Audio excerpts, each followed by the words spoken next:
Moya Ongcwele bonke ukusivumela ukusinikeza ithuba lokuzoba khona ukuzokhonza inkosi namuhla. Ngicabanga ukuthi ke ngihlala ngisho ukuthi noma besingafisa kangakanani kodwa kuleli ekhaya inkosi ithuba iyangiveza yini ugcwaliseyo thina sinekuningi namanje esikunqumile nesifisayo nesithandayo kodwa kuleli ekhaya inkosi iyakufezekisa yini. So ukwenye inkathi ke siyasola sisole kanti lemicabango yethu inkosi ingazange kwaba uhlelo lwayo. Amen. So namhlanje ngaka momusha nje nokho ke siyabonga uThixo kulendlu esihlangene kuyo. Singangena ukuthi uNkulunkulu usenzela incebe kangakanani. Nawo bawuzwa ubufakazi ukuthi izinto ezenzeka azenzekalanga ngenxa yomusa kaNkulunkulu. Amabandla amaningi ifuna abantu abaningi kangaka endlini uthola ukuthi kodwa kuhlukaniwe kwaze kwaphinde kwahlangana ayikho into ethe ebazalwane sekhona isiphuthume esijaphuthume kuphi naye esenzakalile mhlawumbe sifanele naye akasekho akuyona into encane. And abantu abaningi abazakade bengekho la baphumile ngezindlela ezahlukeneyo kodwa uThixo ngokwethembeka uthembekile emangalisayo ukuthi njengoba sibuye sonke kuze kube namhlanje ayikho into ethi hayi umzalwane uthintekile kakhulu kangakayena noma kanje inkosi isenzele umusa ngendlela emangalisayo. Kuleyo ndawo nje beyidinga ihlobo nje bazalwane yokugcina inkosi yaleyo ndlela.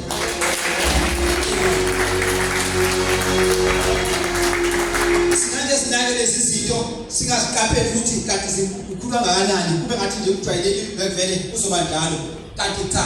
njengoba usisefakaza nje ethi ngomsuzwana nje ecishe isuke ngale uwelele ngapha bengacishe kuthiwe impela hayi ngabo 10-2 yena 10-2 wakhe una minute bese ngaleni ngenxa ukuthi isitha kuba njalo izimo zokuhambana nempilo kodwa uThixo ke muhle njalo empilweni zethu ayibonge inkosi sisayithanda inkosi ngicabanga ukuthi nasefakazini bonke omvelayo uveza ukuthi wonke umuntu ukhona la ngenxa yokuthanda inkosi ikungelula ke ifakazini bonke nawo umuntu ongahlali phansi uyazi ukuthi bangalula unyakeni odlule nakweminingi iminyaka edlule akubangalula kodwa kuze benamhlanje umusa uNkulunkulu usamlondile nakulolu nyaka futhi noma singakhuleka sifisa kangakanani uningi esibekile kwayizifiso zethu kodwa futhi iphinde selimusule ukuthi nakhona akuzuba lula ngoba sisho nje sihlangene namhlanje sikhuleka nombani uqala unyaka ubeka okuthize nokuthize kodwa nesitha naso sabeka ngoba akakhathalanga uyabeka njalo naye ngokufisa kwakhe nangokuphazamisa kwakhe uhlelo kaNkulunkulu. Sizofunda namhlanje incwadi bazalwane ukuthi nje 1 2 3 ezo5 okay ezo5 ezo4 ngizosibiza nje bese kuze mhlawumbe mawenzeka sigcine sisafinyeleli kodwa ukwazi bese uyifunde Exodus chapter 37 oqala abahluleli chapter 13 ewesibili Exodus so Genesis oqala chapter 37 and abahluleli chapter 13 Exodus chapter 2 bese sigcine ngoMatthew chapter 2. Lesi incwadi masizifunda ke la ngizokhuluma namhlanje ngomuntu wesilisa ongumfana nje alweni kwakhe ekuzalweni. Umfana nje siyazi ukuba kuzalwa akuthiwa kutholakala umuntu wesilisa kuthiwa kutholakale ingane yomfana, a son not a man. Bese tholakala ke abe khona umntwana eyumfana igama lakhe lokuqala nje mayefika kuthiwa umfana avela afika ke ewumfana ke bese ethiwe igama. So uThixo ke kuze namhlanje kuthi mhlawumbe ke ngikhulume ngaye ke ngenxa yokuthi mhlawumbe kuyabonakala kwesinye izinto eziningi ezenzakalayo mhlawumbe kuyafika lapho la sibuthatha kancane ukuba khona komfana ekufikeni kwakhe emhlabeni nasekukhoneni bakhe ekukhuleni ukuthi uThixo usuke ehlele ini nanokuthi uhamba kanjani. Ngifisa sifunde ke uGenesis ke lapha ya chapter 37 verse 3 and 4. Mhlawumbe ke makhona nje ngathi ngabe uhade ngoba unemic lapha ya mhlawumbe ungasiza ukuthi chapter 37 verse 3 to 4. 37 uIsrayeli wathanda uJosefa kakhulu kunabantwana bakhe bonke ngokuba wayeyindodana yobuxhegu bakhe. Wamenzela ingubo enemikhono emide. Abafowabo babona ukuthi uyise umthanda kunabafowabo bonke khona bamzonda. Bengenakukhuluma kuye ngokuthula. Nkosi ayibusise ukufunda kwezulayo nawo ngamanye sazolandela kuze kube phakathi. Amen. Lala masikhuluma ngoJosefa masisida njengoba ngithi ngikhuluma ngabafana sifunda uJosefa njengomfana wokuqala la encwadini ngoba ngifisa efishayile ngayo ethi wazondwa nje ngabafowabo okuqala nje sokukhuluma ngayo ifika nje iyavela kuqala kwabo ukuthi khona inzondo yabafowabo. Mavula kwenzondo yabafowabo idalwa yini inzondo ithi uyise umthande kakhulu one bese kubala ukuthi wamthungela ingubo enemikhono emide. Ukubaluleka kwengubo enemikhono emide shuthi lekhaya bebekhona abafana bebaningi kodwa lo wayesethiwa ukuthi noma ethanda kodwa waphindwa kubonakala ngobehlu ukuthi unengubo yena enemikhono emide. Yabese ke iba khona inzondo kubafowabo ngenxa yalengubo nangenxa yothando uyisa likhombisa yena okwedlula bonke abanye bakwabo. So uyahamba kuJosefa asikho ekutheni uhamba kanjani uhambo lwakhe kodwa ilento ethi yilapho labona kaJosefa lo mfana mbamlinganiso kuthiwa wena iminyaka ewu-17 osho ukuthi umfana bese ethe ukukhula nokho mhlawumbe ngokwesigaba bekaba umfana mhlawumbe usengalandela nje ezimpini mhlawumbe ngasemuva kodwa nje umfana bese ethe ukukhula age of 17 and kuthiwa babelusa-ke njengokujwayelekile imfuyo kodwa waqala kwavela inzondo kubafowabo ngenxa yokuthi idalwa yini inzondo. Ikhona into uNkulunkulu ayilethayo kuJosefa uma eletha lokhu ke azomveza ngabo uNkulunkulu uqala uvela uthando lukayise bese kuvela inzondo yabafowabo. Makuvela uthando lukayise uyise ukhombisa uthando kuJosefa and abafowabo bakhombisa inzondo. Konke ke lokho ukuthi nabezokhula uJosefa umfana ekhaya kodwa uzokhula ahambe kulezi igaba ezibili lapho nakhona uthando lukayise kanye nenzondo yabafowabo kanye nenzondo yabafowabo. So ke kungani ke uthintani le kaJosefa idala ukuthi ngenkathi esezondwe ngabafowabo siyakuthi abo lonke bamthathe benza yonke lento abayenzayo kodwa akugcinanga nje ngokuzonda kwabo umfowabo uJosefa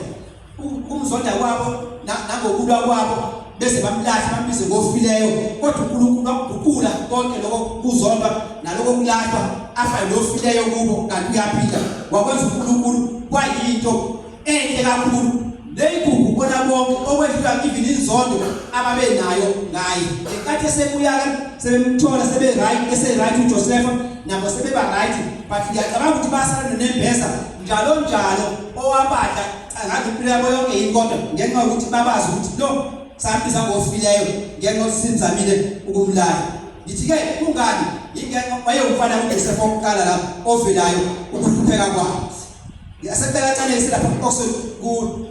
kuBahlushilo chapter 13 siyokhuluma ngalokhu kaManowa.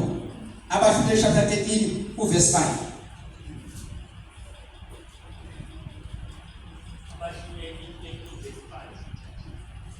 Ngokumabheka uyakubeka uzali ndodana iphutha ayinakuthika ekhanda lakho ngokuba umntwana uyakuba ngumNaziri wasesizalweni uyaqala usindisa Israyeli esandleni samaFilisti. Amen. Indobo la ngalokhuza naye masisiza kulokhu umfana olandelayo oSamsoni ithi into nakhona uma umzali wakhe onina noyise babengenayo umntwana wathi wayinyumba nina nalithwa wayinyumba nina engenayo umntwana wahamba isikhathi kwasefika ke ingelosi kaNkulunkulu yazi ukukhuluma kuye ukuthi kuzoba khona umntwana yasechaza ukuthi uzoba njani abe njani umntwana. Kodwa injongo yalomntwana uthe mayifika ingelosi mayisemtshela kulela verse ke ithi uverse 5 bese ikhulume ngokuthi uza kuba ngozosindisa uIsrayeli. Shuthi noma ezalwa kodwa kona washiya ukuthi phela kuzoba ney'nwele ekhanda, akawuthi ntamuntu uyise unina ngenkathi ekhulelwe makangadli izinto ezingcolileyo. 2, angaphuzi uphuzo oludakayo ngoba lo amthweleyo ungumnaziri kaNkulunkulu ozokhulula uIsrayeli. So-ke wabekela lo mgomo umzali wakhe owunina ngenkathi emkhulelwe. Kuyabonakala ukuthi wahamba-ke naye ngenkathi ekulesi simo sokuthi umntwana umkhulelwe waze wambeletha wamzala. Kodwa ngifuna ukuthi ngenkathi esamkhulelwe engakamkhulelwa nje esakutsheliwe ukuthi umntwana uzoba khona, watshela ukuthi umntwana-ke uzawuba yini, uzawuphila kanjani. So ngenkathi ithi uzophila kanjani umntwana, ithi-ke into ngokuba umntwana uyakuba umnaziri kaNkulunkulu kwasesizalweni uyakuqala ukusindisa uIsrayeli. So ngalo ndlela-ke ngenkathi ezalwa sekubekiwe ukuthi uzoba yini umntwana uzawusindisa uIsrayeli, wahamba-ke wakhula-ke avesenangasuke ngenkathi esekhulile wathi okay wena kuzele ithi into uzosindisa uIsrayeli, akavela asuke nje straight ekhuleni kwakhe ahambe naku uIsrayeli ambekile. Uthe esenikeziwe ukuthi uzokhula kanjani abe njani, zavela iy'nselelo endleleni zokuthi ukuyosindisa uIsrayeli abona mfana afika vula umnyaka athi kuma Israyeli hambani ngikhululiwe ngithunywe ukuthi ngizolikhulula. Akubanga njalo. Uthe sefikile kwaqala kwavela izimo nezimo ecace wonke umuntu ngokufunda incwadi uyazazi izimo eziningi adlule kuzona uSamsoni zokuthi before abe ukukhulula uIsrayeli akazange azawukhulule nje ukuthi uhambe, kodwa kwakuthi abe izimo eziningi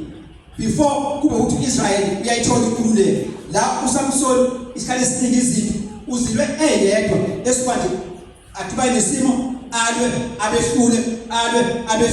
ngenxa yamandla uNkulunkulu ayinikeze yona. Uyakhumbula kwavalelwa eGaza lapha wayekhombini eGaza wafika wahlala khona. Uthe isephuma kwathi bambonile kanti basebemlindele. Indawo zakalithiwa bekubike kakhulu benamasango futhi aqinile ngendlela nje ukuthi akanteka vele uzokuthi noma kanjani. Kodwa uSamsoni ngenxa amandla kaNkulunkulu la bethu usakhona wavele nje besephuma wathi kantiwe yonke le ndawo ukuthi uzobulawa, wavele benza into elula, wabamba insika lezi zesango laseGaza wavele wazitshatha ezazakhiwe ngohlelo esimakalisi. Kodwa avula zitshatha hayi ukuthi asibeka phansi, wazithatha wakuphuka nazintaba wayewazibeka entabeni. Kwabethusa abantu lapho uhlobo lomuntu onjani ukuthi ungathi kubekwe kwakhiwe ngokuqine kangaka lento yakhiwa iminyaka yakhiwa yaqinisekiswa onjini ukuthi ngempela ilolu hlobo esifuna yona, kodwa vele kuba umuntu nje ongazange abize abantu namishina vele nje ayibambe ayinyikinye nje ayithwale akhuphuke nayo. Thekhuphukeni wakhe nayo-ke wafika wayibeka bakuthi akuphelanga lapho, kodwa into azoyenza uzokwenzani, uzokhulula uIsrayeli. Ngingakho ngithi-ke impilo yomfana uNkulunkulu mayembekile akayibekanga yabalula impilo yomfana. Generally nje-ke if nasekuphileni kwethu uma umfana esefikile impilo yakhe ayizange yaze yabalula. Uma yozobona abantu bazi abantu abaney'ngane zabafana ukuthi impilo ayikaze yabalula engaleni yomfana. And noma wathi ungayizala uyihlele kanjani wenze konke okusemandleni, kodwa isitha asimiyeli umntwana womfana sitosithenje eduze kwakhe. Ngoba uNkulunkulu ikhona into ayibekile emntwaneni womfana engakazalwa umnikeza yonke into uNkulunkulu athi emzalulile ebekhulumile uNkulunkulu. Nale ekuphileni kwethu umntwana uthe ezalwa bekhulumile abazali abanye bakhuluma okhokho babo phezulu kwempilo yomntwana noma phezulu kwempilo yomndeni bakhuluma amazwi. Uyazala umntwana uyahamba phela uhamba indlela yakhe kodwa nomthwalo kukhona amazwi amakhulu noma ithemba lonke lomndeni lokho uhlobo labantu abasemndenini babe kumntwaneni. So uyakhula-ke nje manje kukhona umsebenzi omkhulu ongaka awuthwele bese ngathi mhlawumbe ehambeni kwakhe endleleni mhlawumbe khona la onakhona noma nakele khona, kanti cha ngenxa yokuthi siyazi ukuthi lo ngenkathi akhiwa noma inhloso yakhe yokuqala bekweyini. Bese umntwana lo njengayo uSamsoni ebese ephumela umntwana esekhona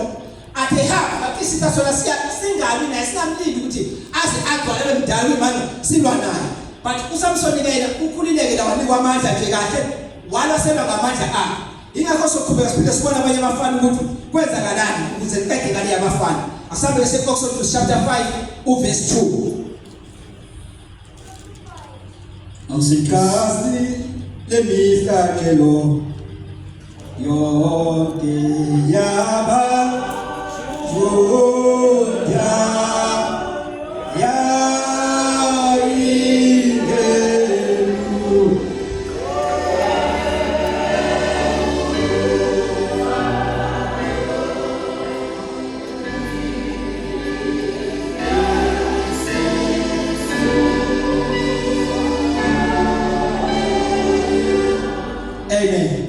Amen.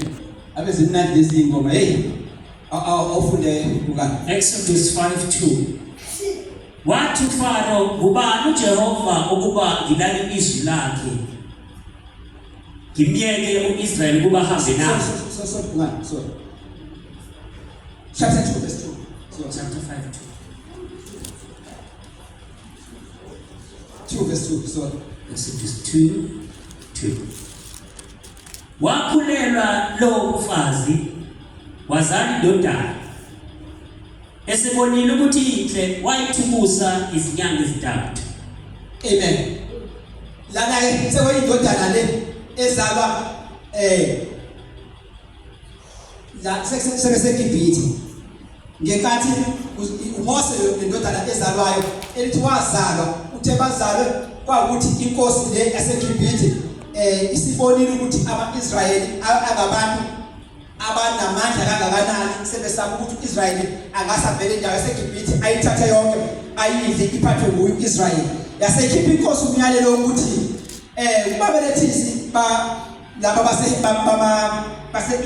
baseGibhithe abathi bebethetha laba bamaHebheru umntwana ewumfana bamkinge bambulala uma intombazane bamphilisa. Uyabona ukuthi ke isikalile impi emntwaneni umfana sekalelo yimpi nje engakabi khona sengakabi khona nje ukuthi wasiyazalwa nayi impi eseyivelile ngale nomfana isithi uma nje zalwa kuthola ukuthi umfana lezelani nimkinge nimbulala uma uyintombazane niphilise. So ke wakhulelwa ke lo wambeletha umntwana ithi ke lapho ufunda ukuthi ke senenyanga ezintathu esebonile ukuthi muhle esebonile ukuthi inhle wayithukusa izinyanga ezintathu engasena kuyithukusa wayithatha ibhokisi lebumbu wayithatha wayifaka kulelo bhokisi wahamba wayibeka emfuleni. Kodwa yabona ukuthi impi ayizange izibe encane ukuthi kule age ka3 months thina sithanda umntwana thina abantu besilisa sithanda umntwana ukumbona kodwa umuntu owazi kahle ukuthi isho ukuthi indaba yomntwana ngale age ka3 months iloso lokuzala omama uyena umuntu owazi kahle ukuthi isho ukuthi into yomntwana umzala wakhe kule age of 3 months ukuthi lapho umntwana wakhe umcelisa ukuthi sazakhe kamhlophe ukuthi uma ngase bangena indoda nje endlini iyawufika imgwase sebeleni umntwana imbulala ngenxa ukuthi sekuphumile into enjengaleyo. Kodwa ngohlala umzali ke wahlakanipha umzali wengane wayithatha wahamba wayithukusa ingane. Uyacabanga ukuthi yayisefuleni efuleni yonke into engaba khona noma yini engenzeka uqala umfule kulelo bhokisi lihambe ngene nale yonke into ayikhona. Kodwa uNkulunkulu ngenxa yenhloso ayenayo ngomntwana wamlonda emfuleni wamlonda wazaphinda wamenzela nendawo futhi la ezokhulela khona. Kwathi le ndawo ngathi yona isitha bangathi yona ndawo eright ukuthi awukhula yona ngokohlelo kaNkulunkulu ukuze akhule ekhululekile ngokohlelo kaNkulunkulu aphinde afunde nakho konke okula ekukhona khona isitha salo ekwi-Egypt afunde konke. Wakhula kanjalo uMose wahlala wakhula khona. Kodwa impi sebhekene nayo ke kwamntwana ukuthi age of 3 months sekhona size kumzali wakhe aha ayengale emhlangeni la nje mhlambe njengendawo enjengalena sekhona yothukuswa khona ayohlala ngenxa yokuthi akuyasakwazi ukuphila nabazali bakhe ngenxa yokuthi i-instruction isiphumile kwabaphathi abakhulu ukuthi noma ekhona labantwana mayesele umntwana wabakhona kumele bakabulala. Ngenhlanhla ke uNkulunkulu waba nomusa kulabo abazali baze bathole ukuthi ukubulala oyedwa umntwana ukuthi uNkulunkulu ababelethisi laba baseGibhithe lithi into bathe esifundeni sokuthi bababulala abantwana basabuNkulunkulu bathi ngeke size sikwazi wathi yabuza inkosi hayibo banabe qhubeka nabantwana bebakhona kwenzakala bathi hey lolu hlobo Israel amaHebheru kazi lawa ayasehlula avele nje sithi siyafika umntwana sekhona kanti bona basizwe yini umesaba uNkulunkulu zikhona izimo ke ezibhekana nabantu bacindezeleka abantu ngendlela emangalisayo bathe becindezelekile angabonakala uNkulunkulu asaba ukuthi umveze uNkulunkulu ngenxa yokuthi ucindezelekile athi umuntu hayi kuyafana nje kuyazi ukuthi isimo sinjini kanti cha noma senjalo isimo uNkulunkulu khona kuleso simo sikhona ingakho babebekile isebekile lokuthi abafe laba kodwa uNkulunkulu wabavuma ukuthi bacindezelwe bangacindezeli ababelethisi ke manje kodwa bangakishathi nithi kodwa ababelethisi bangacindezeleke njengokuthi nasephileni kwethu zinezimo la sesikhona khona sesithi ngathi siyakhululeka kube ngathi siyabona ukuthi ayikhona isimo ngase ngacindezeleke kodwa bese sivele sivume ukucindezeleka ngenxa yokuthi isitha senze njalo kodwa labo bafuma ukucindezeleka ngokusebenza icebo likaNkulunkulu bathi nokho noma ngabe inkosi itheni kodwa sinakwazi bakudela ukufake lokho bakunikela ngempilo zabo kodwa ngenxa yokumazi uNkulunkulu abamethembayo bathembakala khona bathi masebefika ngoba ke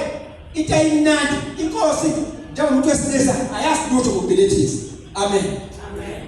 ayazi lutho inkosi ukuthi kubelethwa ngaphi umzuzu useseqale phuma yakhe asazi lutho laba baziyo bavele baphendula ngokukhulu ukuthi hayi sivele sikumtala sehle phansi lapha izothi inkosi babizana nami asazi lutho thina so yakhona lokho ke abakushoyo ukuthi hey hayi inkosi malanga lesi angazi mhlawumbe babesizwa ngempela noma kwakunjalo yini kodwa babesizwa kodwa ngenxa uNkulunkulu wabanikeza nempendulo right ukuthi hayi bayasibelethela abakunje yani isimo sengabacindezela ngendlela ebefanele ngakhona ngoba Israel bathi kufika isikhathi sokuphuma kwawo kuba ukuthi akunazinsizwa khona besifazane bona wayengabe nayo impu Israel eyayophuma ihambe ihole Israel sephume vela seGibhithe ukuba insashi yenkosi yenze kanje ngokusho kodwa uNkulunkulu wahle ngabantwana bakhula uMose wakhula waphuma sephuma nebutho uMose elinganganaye nelangasemva kwakhe nelangangaphambilana kwakhe ngenxa yokuthi isu lenkosi lesitha sabo azange lizenifese kusele ingakho akwazi ukuphuma uMose waphuma nenqwaba yaIsrael balwa impi behamba indlela yonke ngenxa yokuthi waba nepower ngenxa yokuthi isitha sanqoba ngababelethisi ukuthi akekho umuntu ongenarona ngayidlala kwambona ngathi la yayibheke Israel iphela kodwa ababelethisi nje ngathi bona abantu abavele banqoba impi lapho ababelethisi bona abantu abavele banqoba impi ngoba bangeke wenzele abantwana abantu bekhala nakuzothola abantwana abakhalayo babevele babula kodwa ngenxa uNkulunkulu emuhle bayithi nje into umesekhona uyayibona le nkosi ukuthi yabane nendlela right ukuthi umesenze waba khona ungamenzi lutho kodwa nje kathebelethwa umkinya ngaleso sikhathi so ngoba kuhle ukuthi bese phumile sekhona umntwana bakangenzi walutho so baphila kodwa kwabezela ukuthi uIsrael abe nebefanelekile yokuba so wena namhlanje ngakho ngithi umntwana wemfana usempini hayi leBhayibheli liphela ngoba kuza abantu abazali beingane zabafana noma ngabanasingane zamantombazana kodwa bese ube specific zabafana ukuze uzokutshela umzali ngomntwana ukuthi isifiso zami kwabe yilezi noma yilezi kodwa kuze bemanje ngiyahlupheka kusisi ngenxa yalokhu nalokhu uma ebala umzali abalizinto yena angazange azazitshale emntwaneni kodwa isitha sifikile sazifaka izinto kube ngathi umntwana ukhelesi noma kanyaki noma uthini hayi kube ngana umntwana kukhona impi esiwakude engabonakalanga kubazali engabonakalanga ndawo kodwa umntwana ayilwayo ngenxa yokuthi isitha sasho ngaso sathi umntwana uNkulunkulu membeke unenhloso umntwana womfana kodwa lesitha siyazi ukuthi how powerful lo mntwana besekhulile so ingakho ke nje isitha sibahlasele kangaka abantu namhlanje bona abafana dwade unkosazana lo umanene ethi bamlandele bengalandela amantombazana belandela abafana lapho bamlandele bebenegama lithi ngamaphara but ngamaphara yini abantu labo nabo aba-athekiwe nabisitha njalo labantu abakhuluma ngabo lesibili basho ukuthi si-atheke ngey'ndlela ezahlukahlukene isitha empilweni kodwa imajority yalapha ngaphandle abafana bofika imajority yasemakele abantu besilisa abagcwele emakele bofika ubugebengu obukhulu benziwa kakhulu abantu besilisa yini abadala lokho basebhili akekho kule mtonakini ukuthi abafana bakhuleka kangakanani uNkulunkulu bakhulekele hayi bese bekholwa kodwa bakhulekele kuthathwe impi ethi kuyobuka kanjani kumele abafana kungasho abafana sebengaka sebeney'nkelo yazi abafana nabathuzelo nje ifese ngoba umfana kuthi ayiphendula lo msiba ayikhonto efuna ukukhululwa nabo bakhona into esebekiwe isiphi sibeka isikhathi sasesifini komunye engakaphumi nangaphana Joseph siyibona sehaba indlela yakho qala sehaba esenzo 17 years kodwa yomose impi qala bese sesifingoni Samson ikhulunywa uNkulunkulu impilani yakhe engakabi khona ekhulumeni umbhele kunamthetho ayikazali lo akazali lo kanti uNkulunkulu uyazi ukuthi hayibo uzoba umkhulu kaIsrayeli so bese mseleke ukwana kodwa uzala unani usesebhili sababonakala ngathi kuyaphila ngathi kuyanqeka kwelinye isayini hayi ngoba kunjani basebhili laba bantu bakhulekile abanye ayithi ababheke impilo ababhekene nabo so yilapho abafana besempilo hayi namhlanje kudala ezinye izinto njengoba ngithi semndenini yethu emakhaya ezalweni uthe bathwaza umntwana lamthatha ikhehla eluyise emkhulu belubani lakhuluma amazwi phezu komntwana amazwi alo ifiso zalo lawabeka emntwaneni sathatha isitha sakhuma sahlala isitha sasesimbamba umntwana ngalelo khuzana omunye akhule ngalowo mazwi omunye akhule phezu kwalowo mazwi ahamba ashubulundele amsiza uThixo ahambe shawa ewa evuka kodwa ahambe yephambili kungekho lula awuhambi yebona bonke abantu besilisa ubuze kuye kwabalula yini nange nibuze nasebayeni benu nibuze nabafowenu nibuze nje mathole ithuba ukusiza amunye ngaphikela athi kuye kwabalula kodwa kahle hle akuzange kwabalula wobuka into bebeze nje bebabili noma ngaba mawele uthola ukuthi kufanele intombazana lo munye uzothunyelwa fehlathi kumele nje ilanga ayikho umlandela ukuthi ayikho inyoka la ayikho ngoba usembiyeni kufanele bakhe nje hambe yokwelusa uhambile lapha intombazana upriest la akayila enqake lesikhotheni kuphasa phinyoka kodwa ufana uwo ule intombazana yobadlali lapha esaleni ngasushaya nenyoka kodwa ufana ukuphi ule ngoba yini usembiyeni yabe kwabele ukuthi makakhule engathuka stroke kodwa kona uya lapha la ekhona uyabhekana leyo uyothwaza ilethe kashaya imali hawu into enkosi kangaka uNkulunkulu wamipha amandla ukuthi ayishaya kuyenzeka inyoka lithi gagaga ubona ukuthi akusekho ukwenza ngokuyi ushaye kanti ushayewa ngoba wathi wayishaya emzimbeni nje wayishaya stroke yalimala mhlambe ikwazi ukubaleka mhlambe ikwazi ukuphinde uyithola umqeke kodwa uthi ufana usempini ngaphandle kwenyoka ziningi izinto asuke expose kuzona enhle kodwa uThixo amlonde kuzo akhule ngoba ufana uNkulunkulu unenhloso ngaye kanti ufana nomndeni wakhe osukumzali usunenhloso ngaye akekho into vele wazalwa kwangaba khona amazwi kwakhona indoda ethayindisele nje ngoba nasemkhulu ithiwa yini babona bephambana bathi bephambana ufanele ebhekane uyise ebhekane abekhaya uyise noma ukhaya umndeni kekho ukuthi yabonakala ukuthi hayi Nkosi yami wavela phethe kunjomani umntwana ekhaya kwenzakaleni ngoba isimo sinjalo kethi imathunjulu Siqhubekeni ke mhlawumbe siye kule verse uMateyu chapter 2 uverse uyabizwa ngokuthi umNazareti. Amen. Ufike sipaka kubani from 21 from Mateyu. Yes, wasuka ke wathabatha umntwana nonina wafika ezweni lawa Israel. Yes. Ya bisho njalo lo mntwana yekobubani la bese khona uhlobo lomntwana ke elunguKristu Jesu sezizelo zonke labanye abantu esikhulume ngabo la ngasehla wahamba wafika umntwana okuJesu lo hlobo lomntwana babathi uhlobo lomntwana olahlukile kunabanye ekade beselwe bekhona isikhathini sonke bebhekana nezimpi kuliwa kanye nabo kuqhubeka kodwa la kwazalwa lokuthiwa uzosindisa abantu ezonweni zabo kwazalwa naye wanikezwa naye inkathi ezalo ukuthi njobe efika yena uzokwenzani akekho vele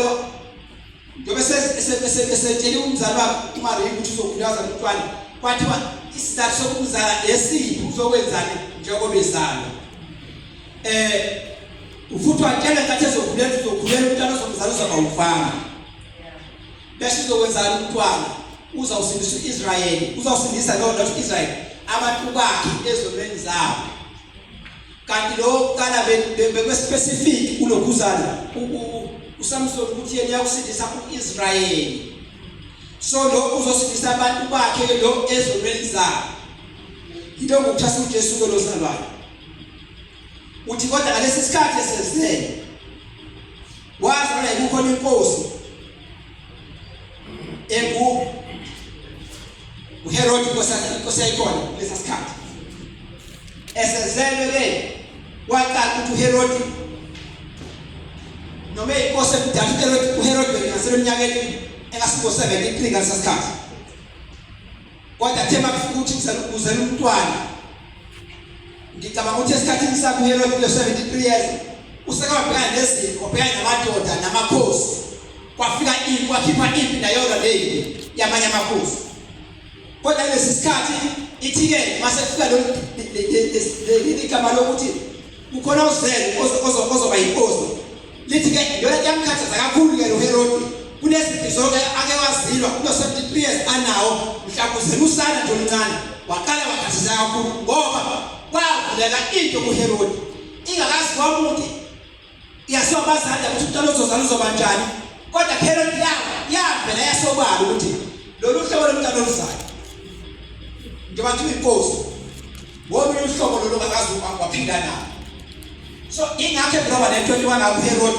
okwedlula njengomuntu omdala okwedlula iziphi zonke akwazilwa wathukuthela kakhulu lesi sigaba wabonakala ukuthi cha udinga lela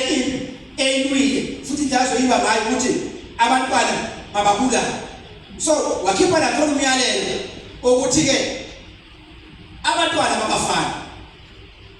akazange athula abantwana wathi abantwana babafana mababulawo kwathi kuswele bebele empili kwehla lezansi ngeke kodwa wena siqiniseko ukuthi uvalo lakho lavela ngeke ukuze ngibe sethi ukuthi labantwana akavele kuqala u2 years waphela umntwana wayezelwe inkanyezi yayibonakala nje izukwini ngosukwini kodwa ukuthi ubeka qaqala mhlawumbe umntwana 7 days ngethwini kuyaphansi kodwa vele ukuthi 2 years kwehla lawo bantwana badingakala befile so